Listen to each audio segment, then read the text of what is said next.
ठरलं. तर मग या मालिकेच्या आजच्या भागांमध्ये कल्पना तिच्या चुकीची कबुली घरातील सदस्यांसमोर देते आणि म्हणते की माझीच चूक झाली, मला काही गोष्टी समजायला वेळ लागला. मला हे सारखे सांगत होते की तन्वीचा स्वभाव कसा आहे ते ओळख, तिला एवढं झुकतं माप देऊ नकोस. मी आंधळी होते म्हणून तिला सतत आपल्या पाठीशी घातले. त्याचे परिणाम आता सगळ्यांना भोगावे लागतायत. नंतर कल्पनाला वाईट वाटल्यामुळे पूर्णाजी तिला समजावू लागतात. कल्पना म्हणते, पूर्णाजी, तुम्ही माझ्यावरती विश्वास ठेवला, पण असं म्हणून ती जागेवरून उठते. लगेचच कमरेला लावलेल्या किल्ल्या काढून म्हणते, मला या सांभाळायची इच्छा नाहीये आणि माझी पात्रता सुद्धा नाहीये, कारण तुम्ही हे माझ्यावर विश्वासाने सोपवल्या होत्या. पण मी काय केलं?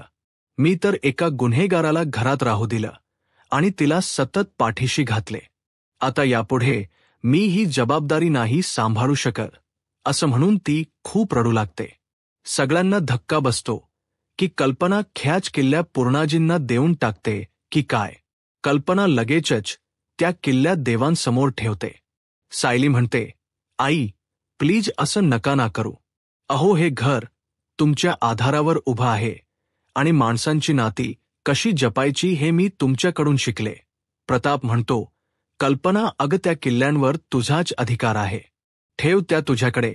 पण कल्पना हट्टच करते की नाही, मी नाही सांभाळू शकत आता हे घर.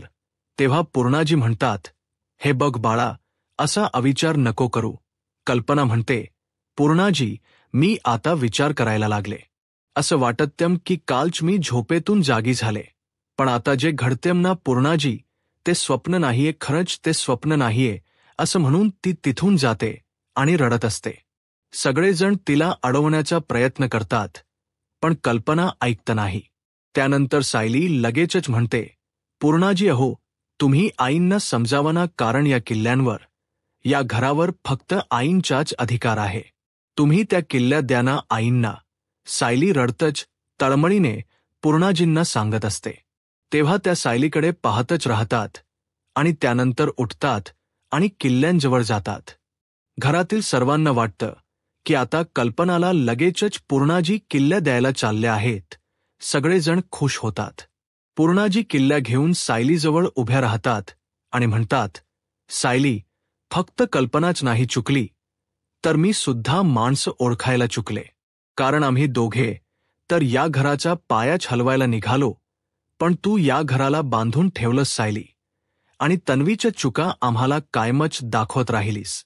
तिला हे घर तू अजिबात पोखरू दिलं नाही आणि या घराची जबाबदारी फक्त तूच पेलू शकतेस, असं पूर्णाजींनी म्हटल्यामुळे सायली म्हणते, नाही हो पूर्णाजी, नाही. तेव्हा सगळ्यांना धक्का बसतो की सायली नाही म्हणते. सायलीच्या डोळ्यात पाणी येतं. ती म्हणते, हे पहा पूर्णाजी, तुम्ही या घरातल्या मोठ्या आहात, मग मी या किल्ल्या कशा घेऊ? मी हे घर नाही सांभाळू शकत. पूर्णाजी म्हणतात, अगं, आमच्यापेक्षा लहान असून सुद्धा आमचे डोळे उघडू शकलीस ना तू.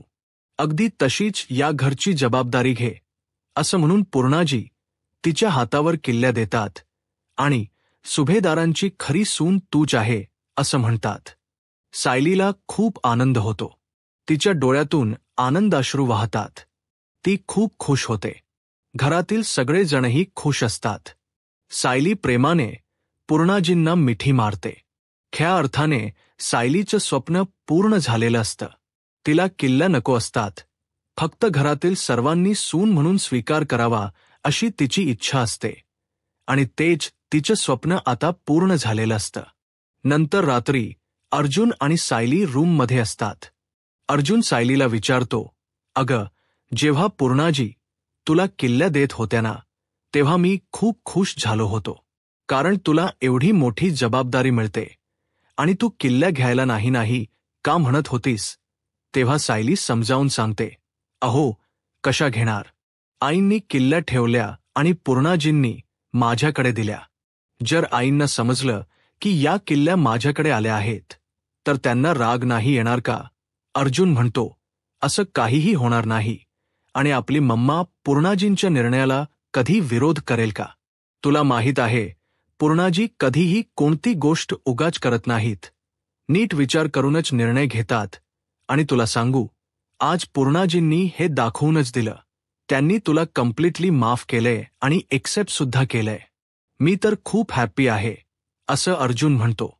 अगोदर डॅड आणि मग पूर्णाजी, या दोघांनाही तुझी किंमत समजली, सायली म्हणते. पण आईंना माझी किंमत वगैरे कळावी म्हणून मी असं नाही करत आहे. माझी तशी इच्छा सुद्धा नाहीये. अहो, मला तर फक्त आईंचं प्रेम होय. जसं त्या पूर्वी माझ्यावर करायच्या ना, सेम तसंच. आणि या प्रेमाच्या आड त्या किल्ल्या यायलाच नको. अर्जुन म्हणतो. मी तर आपला पूर्णाजींच्या साईडने. तू कुणालाही कधी हर्ट करत नाहीस. त्याचबरोबर त्यांना जशी सून हवी आहे ना, सेम अगदी तशीच आहेस तू. त्यामुळे मला काही प्रॉब्लेमच नाही, असं म्हणून अर्जुन सायलीचं खूप कौतुक करत असतो. मग अर्जुन आणि सायली दोघेही आरशासमोर उभे राहतात. अर्जुन म्हणतो, she is a wife, Mrs Sayali. Arjun सुभेदार.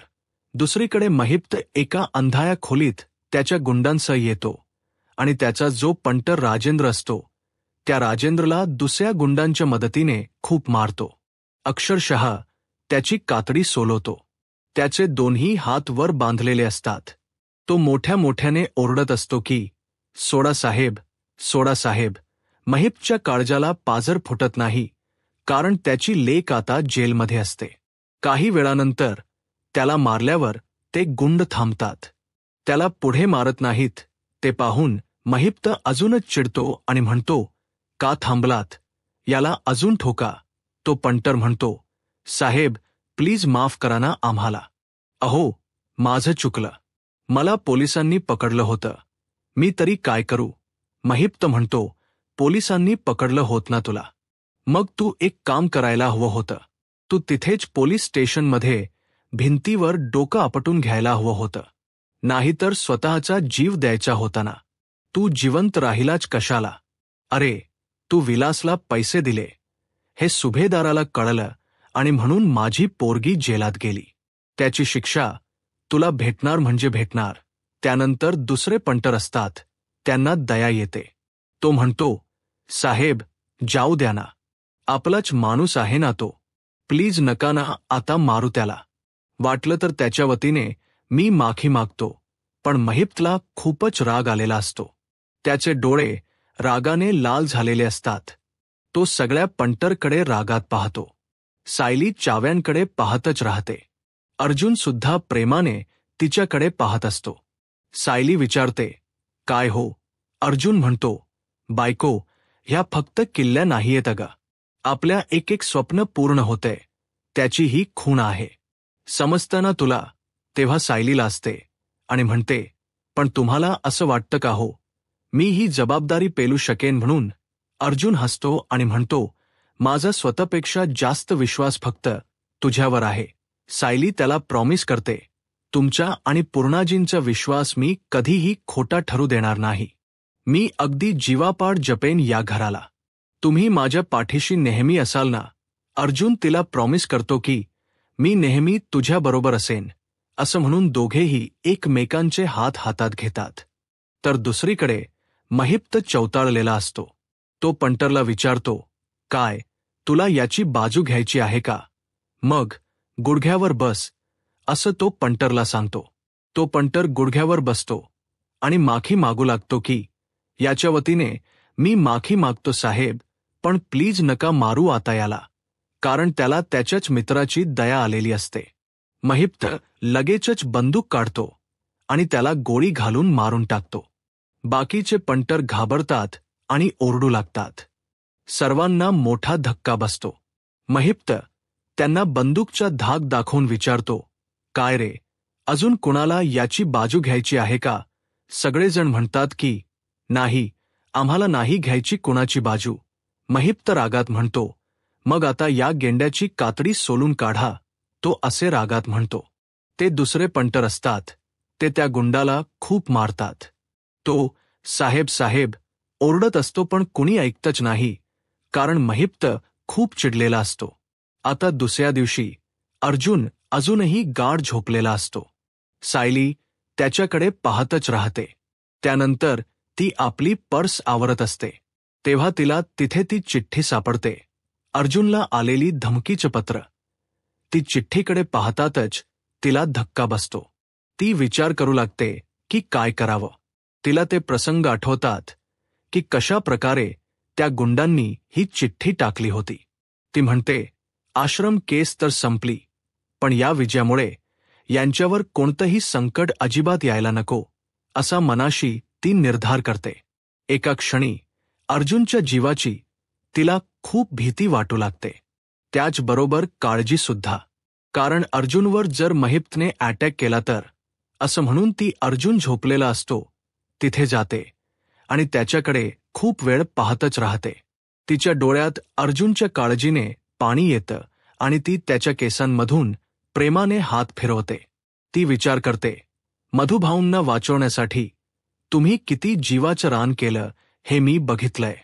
सत्य आणि न्यायासाठी लढणारे वकील म्हणून तुम्ही माझ्या आयुष्यात आलात आणि आज तर असा प्रसंग आहे की तुम्ही माझे पूर्णपणे होऊन गेलात. मला याचा खूप अभिमान वाटतो.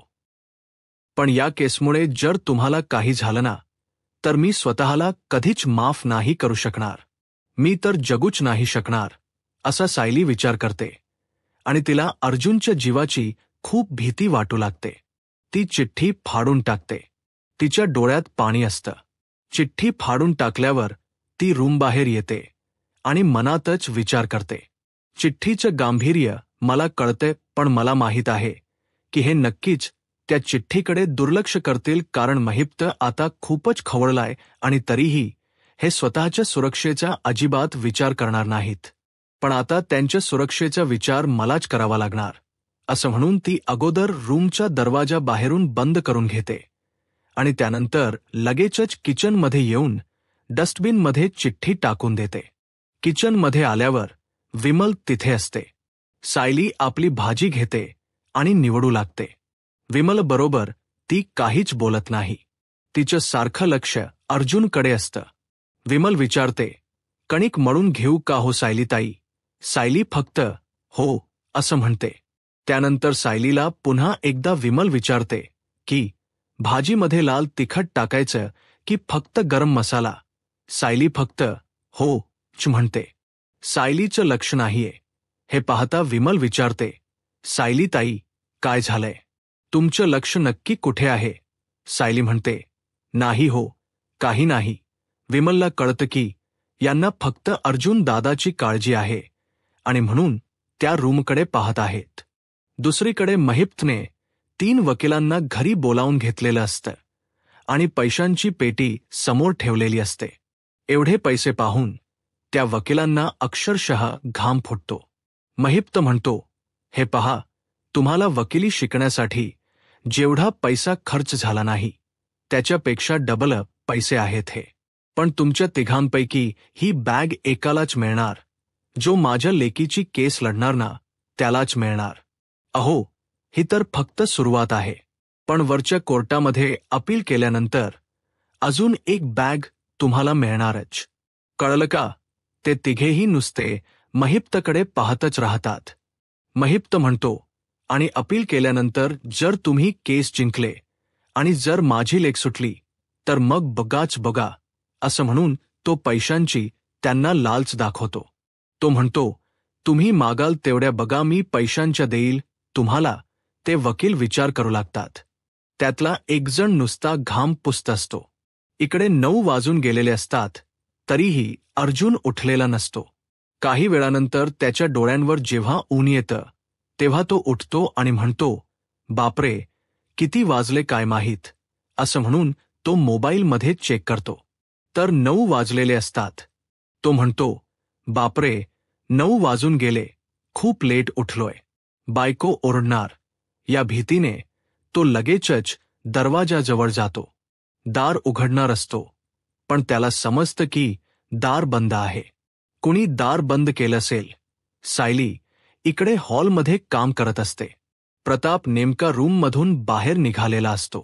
तेवढ्यातच अर्जुनचा आवाज येतो, डॅड, मम्मा, दार उघडा प्लीज. मग तो मोठ्या मोठ्याने आवाज देतो की बाहेरून कडी लावलेली आहे. बायको दार उघड अगं, असं तो 4-5 वेळा म्हणतो, तर प्रताप आणि सायली तिकडे वर पाहतच राहतात. प्रताप म्हणतो, हो, उघडतो बाळा, असं म्हणून तो दरवाजा उघडण्यासाठी जाणार असतो. सायली म्हणते, थांबा बाबा, थांबा, मी जाते, असं म्हणून ती रूमकडे धावतच सुटते. प्रताप तिच्याकडे पाहतच राहतो. दुसरीकडे सगळेजण पैशांकडे पाहत राहतात, पण कुणीही पुढे धजत नाही की मी केस घेतो, तुम्ही मला पैसे द्या, असं सांगण्यासाठी. तेव्हा महिप्त त्या तिघांवर दादागिरी करू लागतो आणि म्हणतो, काय रे, तुमच्या तिघांपैकी कुणालाच नकोय का हे पैसे? कारण तुमच्या 7 पिढ्या बसून खातील एवढा पैसा आहे हा. एवढा पैसा तुम्हाला पुढे मिळणार आहे. ते तिघेही वकील आता म्हणतात की, कसं आहे ना साहेब, अहो अर्जुन सुभेदाराने ऑलरेडी केस जिंकली आहे. दामिनी देशमुख त्या केसचा एक भाग होती. एवढी मोठी वकील, एकही केस न हरलेली, एवढ्या मोठ्या वकिलाला ते जमलं नाही, तर आम्हाला काय जमणार? आम्हाला खरंच जमणार नाही, असं ते तिघेही सांगून टाकतात आणि अर्जुन विरुद्ध लढण्याची खरंच कुणाची हिंमत नसते. ते तिघेही तसं बोलून दाखवतात. कुणीच बॅग उचलत नसतं म्हणून महिप्त धमकी देतो की प्रेमाने उचलते की नाही कुणी बॅग, की आता उचलायला लावू, असं म्हणून त्या तिघांमधला नक्की कोणता वकील हुशार याची महिप्त खात्री करून घेत असतो. इकडे सायली दरवाजा उघडते आणि रूममध्ये येऊन पुन्हा दरवाजा बंद करते. अर्जुन आता आतमध्ये आल्यानंतर तिला विचारतो, बायको, कुणीतरी कडी लावली होती आतमधून, कुणी लावली होती बरं मला नाही समजलं. सायली म्हणते, अहो मीच लावली होती. अर्जुन विचारतो, पण का लावली होती? कारण मला बाहेर जायचं असेल. तर मी कसं जाणार सांग ब? सायली म्हणते, अहो पण तुम्ही बाहेर जायचंच नाहीये. अहो तुम्ही तर याच खोलीत थांबायचंय. अर्जुन हसतो आणि म्हणतो, पण मला ऑफिसला जायचंय. मी काय करू सांग ब? सायली म्हणते, हल्ली घरात राहून काम सुद्धा करता येतात ना, त्याला काय म्हणतात ते वर्क. अर्जुन पटकन तिला सांगतो, वर्क फ्रॉम होम म्हणतात. पण कसं आहे सायली, मी वकील आहे ना, मला ते नाही करता येत. सायली विचारते, हो असं आहे का? आज कोर्टामध्ये केसची तारीख आहे का? अर्जुन म्हणतो, नाही, पण माझ्या मीटिंग्ज आहेत ना, त्या कराव्या लागतील.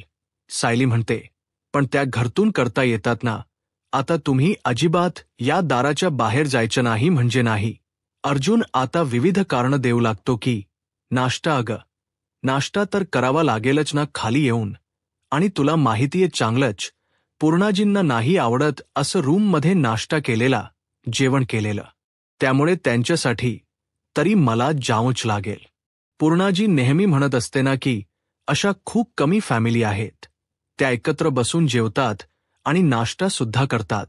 सायली सगळं बोलणं ऐकून घेते. अर्जुन तिला काहीच बोलत नाही. महिप्त त्या तीनही वकिलांना धारेवर धरतो आणि विचारतो, काय, कोण घेत्यम केस? ते तिघेही घामाघूम झालेले असतात. ते म्हणतात, कसं आहे ना साहेब, आम्ही तिघेही अगोदर डिस्कस करतो महिप्त साहेब आणि मग तुम्हाला सांगतो की काय करता येईल या केसच्या बाबतीमध्ये आणि ही कशी केस लढता येईल, त्याचबरोबर अर्जुन सुभेदाराला कशी मात देता येईल. महिप्त रागातच तिघांकडे पाहतो आणि विचारतो, नक्की ना, टांग नाही देणार ना? तेव्हा नाही, टांग नाही देणार आम्ही नक्की डिस्कस करून येतो पुन्हा, असं ते तिघेही म्हणतात आणि तिथून पळत सुटतात. तेव्हा या तिघांनी तर टांग दिली. मला माहितीये एकही मर्द नाही यातला की जो अर्जुन विरुद्ध केस लढू शकेल. काय असं आहे त्या सुभेदाराच्या किडीत, सगळेजण त्याला घाबरतात, असं म्हणून महिप्त आता अर्जुनला किडा असं म्हणतो. इकडे सायली विचार करते आणि अर्जुनला म्हणते, बरं ठीक आहे, मी तुम्हाला नाश्ता करण्याची परवानगी देते, पण कारंजापर्यंत सुद्धा बाहेर जायचं नाही हा. अजिबात नाही म्हटल्यावर नाही. अर्जुन म्हणतो, बायको, तू अशी काय ना मला कळतच नाही अगं काय होतंय त्यात? सायली आता त्याला पेपर दाखवते आणि म्हणते, आजचं भविष्य वाचलं. बायकोचं ऐकायचं, अजिबात बायकोचा शब्द टाळायचा नाही, नाहीतर पश्चातापची वेळ येईल. असं तुमच्या राशीमध्ये लिहिलंय. अर्जुन हसतो आणि म्हणतो, हे तर प्रत्येक पुरुषाला माहीतच असतं. बायकोचं जर ऐकलं नाही तर पश्चातापाची वेळ येतेच. कारण त्या डोक्यामध्ये सनकी असतात ना. सायली रागात त्याच्याकडे पाहते. अर्जुन म्हणतो की ओके ओके, मी नाही जाणार कुठे. सांगितलं ना तुला एकदा, नाही जाणार बाहेर, असं प्रॉमिस तो तिला करतो. सायली म्हणते, या खाली. अर्जुन विचार करतो की झालं काय हिला नक्की आज. काय किती काळजी करते ही बिनकामाची, असं म्हणून तो त्या पेपरमध्ये पाहतच राहतो. मग तो सायली गेल्यावर म्हणतो, हिचंच आता राशी भविष्य वाचतो. सायलीच्या राशीमध्ये असं लिहिलेलं असतं की आज नवरा हा तुमच्या मुठीमध्ये राहणार. अर्जुन डिस्टर्ब होतो आणि त्याचाच विचार करतो. तर मित्रांनो, पुढील भागामध्ये सायलीचा डोळा चुकवून अर्जुन तयार होतो आणि लगेचच ऑफिसमध्ये जाऊ लागतो. तेव्हा सायलीचा आवाज येतो, तुम्हाला असं का वाटतं की माझं तुमच्याकडे अजिबात लक्ष नाहीये. अर्जुन एवढा घाबरतो की त्याची पावलं आपोआपच थबकतात. सायली तिथे येते आणि विचारते, काय हो पूर्णाजी आणि बाबांनी सांगितले तरीही तुम्हाला ऐकायला येत नाहीये का. तरीही तुम्ही बाहेर जाताय. तुम्हाला काही वाटतं की नाही. अर्जुन म्हणतो, मी ॲडव्होकेट आहे. सायली त्याला गप्प करते आणि म्हणते, ॲडव्होकेट नंतर आहात, अगोदर तुम्ही माझे अहो आहात, समजलं. कारण आता जिथे मी तिथे तुम्ही, असं म्हणून ती पदर त्याच्या हाताला बांधते. त्यानंतर सायली त्याला रूममध्ये घेऊन जाते. अर्जुन म्हणतो की अगं, मी घरात नाही थांबू शकत सायली, प्लीज प्लीज, असं म्हणून तो चैतन्य सोबत हॉलमधून बाहेर पडून जातो. सायली म्हणते, अहो अहो, थांबा थांबा. पूर्णाजी दोघांची गंमत पाहत असतात. अहो पूर्णाजी, बघा ना, यांना बाहेर जायची गरज आहे का, असं सायली त्याची तक्रार करत विचारते. पूर्णाजी म्हणतात, किती दिवस तो घरात राहणार. सायली म्हणते, मघाशी तर तुम्ही माझी बाजू घेतली होती ना, मग आता नातवाची बाजू घेती, असं हसं त्या म्हणतात. सायली आश्चर्याने पूर्णाजींकडे पाहते. यूट्यूब चॅनलला सबस्क्राईब करा आणि व्हिडिओ लाईक करा. धन्यवाद.